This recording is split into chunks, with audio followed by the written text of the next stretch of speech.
Hello বন্ধুরা, তোমরা কেমন আছো? আশা করছি তোমরা খুব ভালো আছো, আমিও খুব ভালো আছি।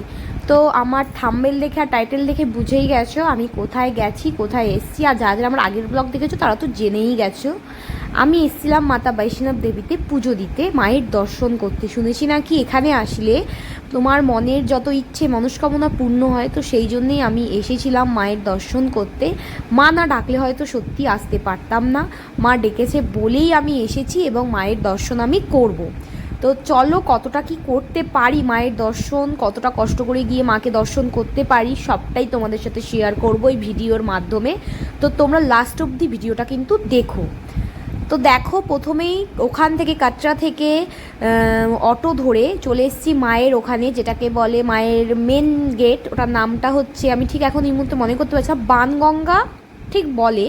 ওইখান থেকে আমাদের যাত্রা শুরু হবে। তো প্রথমে অটো করে চলে এসেছি ওখানে।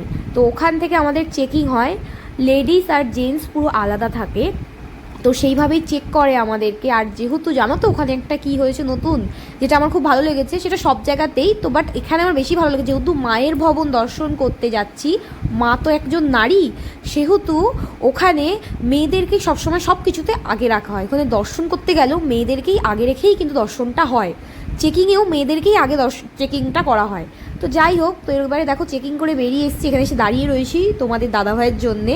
ও আসলে তারপরে একসাথে যাত্রা শুরু করব। তো বলতে বলতেও চলে এসছে, তারপরে আমরা যাত্রা শুরুও করে দিয়েছি। তো মায়ের ভবন যাওয়ার জন্য দুটো রাস্তা আছে, একটা হচ্ছে নতুন রাস্তা, একটা হচ্ছে পুরনো রাস্তা। তো আমরা পুরনো রাস্তা দিয়ে যাইনি এই কারণেই, ওখানে ভীষণ ঘোড়ার নোংরা ময়লা ছিল, কিন্তু ওটা দিয়ে গেলে একটু তাড়াতাড়ি হতো। আর নতুন রাস্তা দিয়ে 2 কিলোমিটার রাস্তা বেশি রয়েছে। তো যাই হোক, গল্প করতে করতে তো চলে গেছিলাম। 2 কিলোমিটার রাস্তা বেশি তো কি হয়েছে। তো যাই হোক, যাচ্ছিলাম, ভালো লাগছিল যেতে। আর রাস্তাটা গিয়ে মিলেছে ঠিক অর্ধকুমারীতে। নতুন রাস্তা পুরনো রাস্তায় গিয়ে এক জায়গায় মিলেছে, সেটা হচ্ছে অর্ধকুমারী। অর্ধকুমারী থেকে মায়ের ভবন যেতে আরও 6 কিলোমিটার লাগে। তো প্রথমে তো হাঁটা শুরু করেছিলাম, আমি তো জানতামই না যে টোটাল নাকি 14 কিলোমিটার হেঁটেছি, পরে জানতে পেরেছি। তো আনন্দ করতে করতে, গান শুনতে শুনতে, মজা করতে করতে, মায়ের নাম করতে করতে, জয় মাতা দি বলতে বলতে মায়ের দর্শন করতে যাচ্ছি। তো মনেই হচ্ছিল না যে অতটা কষ্ট তেমন লাগছিল না। প্রথমত লাগছিল না, প্রথমে অনেকটা রাস্তা চলে গেছি, একটুও মনে হচ্ছিল না। আর এই জায়গাটা লঙ্গর ছিল, তো এখানে হচ্ছে সবাই মিলে একটু খাওয়া দাওয়া করেছিলাম। দুপুরবেলা লাঞ্চটা এখান থেকে করেছিলাম আমরা।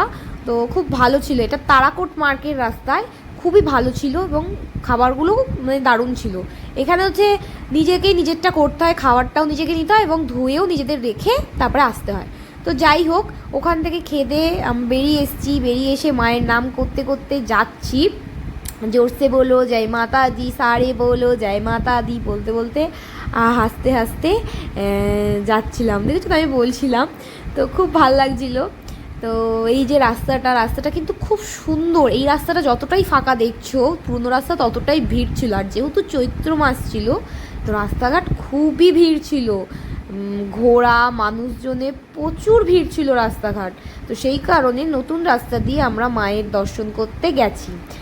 নতুন রাস্তা দিয়ে গেছি, আর এক একটা রাস্তা মানে এক একটা জায়গা এতটা খাড়া ছিল কিছু বলার নেই। আর কিছু কিছু জায়গায় যাচ্ছি, কিছুটা রাস্তা গিয়ে গিয়ে কিছু কিছু জায়গায় বসে যাচ্ছি, মানে আধ ঘন্টা 1 ঘন্টা মতো হেঁটে নিচ্ছি, তারপরে আবার বসে নিচ্ছি। মানে হয় না, একটু কষ্ট হয়, যতই পাহাড়ের ওপর উঁচুর দিকে উঠতে গেলে তো কষ্ট হবেই, অক্সিজেন লেভেলটা একটু কমে যায়। তো সেই কারণে একটু রেস্ট নিয়ে নিয়ে যেতে হয়। আর চকলেট জল এগুলো তো খাচ্ছিলামই কন্টিনিউ। এই করতে করতে একটু রেস্ট নিয়ে আবার যাওয়া শুরু করেছিলাম। আর এটা দেখেছো, এটা হচ্ছে কাটরা শহর। মানে ওপর থেকে কাটরা শহরটা কেমন লাগছে না, একদম একটুখানি পুরো দেখো রাউন্ড মতো, গোল মতো, খুব ভালো লাগছিল। তো দেখতে দেখতে যাচ্ছিলাম আর মায়ের নাম করছিলাম, খুব ভালো লাগছিল। তো দেখো, বলো জয় মাতা দি, সারে বলো জয় মাতা দি, আতে বলো জয় মাতা দি, जाते बोलो जय माता, प्रेम से बोलो जय माता दी। তো আমার গলার আওয়াজ শুনে তোমরা বুঝতেই পারছিলে কতটা কষ্ট হচ্ছিল। কিন্তু যাই হোক, কষ্টটা কিছুই না, মাইন্ডে মানে কিছুই না কষ্টটা, মানে এতটাই ভালো লেগেছে। আর এদিকে দেখো হেলিকপ্টার যাচ্ছিল, যারা হেলিকপ্টারে যাত্রীরা যাওয়া আসা করছে তাদের জন্য প্রচুর হেলিকপ্টার যাচ্ছিলো, মানে ওখানে 10 মিনিট অন্তর অন্তর হেলিকপ্টার যাতায়াত করছিল। আর এই দেখো আমি তো আগে চলে এসেছি, এসে এটা হচ্ছে অর্ধকুমারীর ওখানটাতে আমি এসে একটু বসে রয়েছি, যেহেতু অর্ধকুমারীতে যাব ওখানে, তো এসে এখানে বসে রয়েছিলাম। তো তোমাদের দাদাভাইরা আসছিলো, তো আমি সেটা একটু ভিডিও ক্লিপ নিচ্ছিলাম। তোমার দাদাভাইয়ের অবস্থা দেখেছো তো, মানে ও ভীষণ কষ্ট পাচ্ছিল, মানে ও হাঁপিয়ে গেছিলো, ও তো মানে কি বলবো লাস্টে আর পাচ্ছিল না। এটা হচ্ছে অর্ধকুমারী ভবনটা, এখানে হচ্ছে মায়ের গর্ভগৃহ রয়েছে, এখানে হচ্ছে ক্যামেরা অ্যালাউ নেই, তো গর্ভগৃহতে দর্শন করতে পারিনি, এতটাই ভিড় ছিল, ভীষণ ভিড় ছিল, তাই গর্ভগৃহতে দর্শন হয়নি। ওখানে গিয়ে মায়ের এমনি দর্শন পেয়েছি, কিন্তু মেন যে গর্ভগৃহ সেখানে আর দর্শন পাইনি, ভিড় ছিল, লাইন ছিল, আর পেরে উঠে না, যেহেতু আমাদের কম সময় ছিল, একটা দিনের ব্যাপার ছিল, সেহেতু আর এদিকে দেখো তোমাদের দাদাভাই আর পারছিল না, ওর খুব কষ্ট হচ্ছে। ওদিকে অর্ধকুমারী থেকে যেতে যেতে মানে 2 কিলোমিটার যাবার পরে মায়ের ভবন দেখা গেছে। আমি তো ফার্স্টে ভেবেছি এটাই মায়ের ভবন, কিন্তু এটা মায়ের ভবন নয়, মায়ের ভবন আছে এর পরে। তো আমি সেখানে একটু ভিডিও ক্লিপটা নিয়েছিলাম, আর পুরো রাস্তায় না বানর ভর্তি ছিল, যে যা খাচ্ছে তাই নিয়ে গিয়ে দিচ্ছে, নয়তো ভীষণ কামড়াকামড়ি শুরু করছে। তো এটাই হচ্ছে মায়ের ভবন। আমি এত দূরই ভিডিও করতে পেরেছি, তারপর আর ভিডিও করতে পারিনি। আর এখানে জানো তো মায়ের ভবনের কাছে কি লকার আছে, যেখানে নিজেদের সমস্ত সরঞ্জাম রেখে দিতে হয়, এমনকি চামড়ার বেল্টটাও পর্যন্ত খুলে রাখতে হয় মায়ের ভবনে যাওয়ার আগে।